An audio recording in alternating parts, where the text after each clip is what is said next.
लारी मंडळी, माझ्या माय माऊली, उपस्थित सर्वच जण, खरं तर येणाऱ्या 7 तारखेला जिल्हा परिषद आणि पंचायत समितीचं मतदान आहे आणि या इलेक्शनला आपण आदरणीय जयंतरावजी पाटील साहेब असतील, आदरणीय देवराजदादा असतील यांचे हात बळकट करण्यासाठी आपल्या भागातून अतिशय चांगल्या मताधिक्यानं ह्या दोन्हीचे दोन्ही उमेदवार निवडून जाणं हे गरजेचं आहे।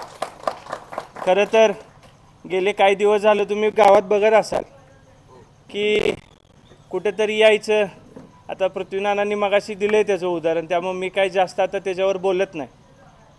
यायचं, काहीतरी लोकांना आश्वासन द्यायचं, मी हे करतो, मी ते करतो आणि लोकांची दिशाभूल करायची। पण मला या ठिकाणी एवढंच सांगायचं आहे की आपण सगळेजण सुज्ञ आहे।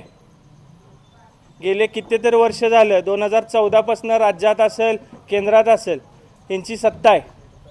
मग त्यावेळेला ह्यांना काय हे फंडे सुचले नाहीत काय? हे 2 महिन्यातच आपल्या दारात यायला लागलेत। या 2 महिन्यातच या योजनांचं आश्वासन का देतात? या सगळ्या गोष्टीचा तुम्ही कुठेतरी या ठिकाणी विचार केला पाहिजे। आता गेल्या इलेक्शनला आमचे काका असतील, आप्पा असतील, जनार्दन काका असतील, ही सर्व मंडळी आपल्यासोबत होती।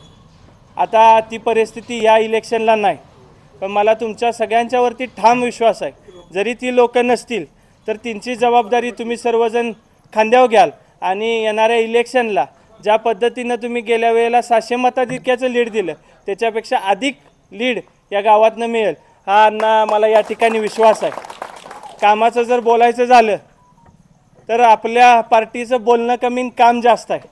हा जो समोरचा रस्ता आहे ह्याला जवळजवळ भाऊंच्या फंडातनं जवळजवळ 5-5.5 कोटी रुपयाचा निधी आहे। असे गावातले अनेक उदाहरणं आहेत। माई जिल्हा परिषद सदस्य झाल्या ह्याच्यापूर्वी जो डांबरी रस्ता होता तो तिच्या फंडातनं केला आहे। दलित वस्तीत पेविंग ब्लॉक असेल, कॉन्क्रिटीकरण असेल, असे विविध गोष्टींची कामं केली।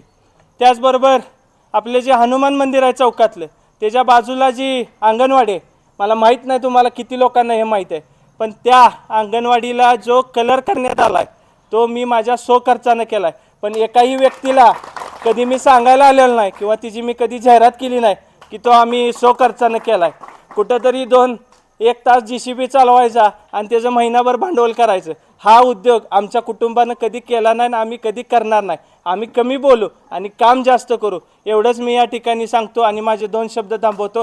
जय हिंद, जय महाराष्ट्र।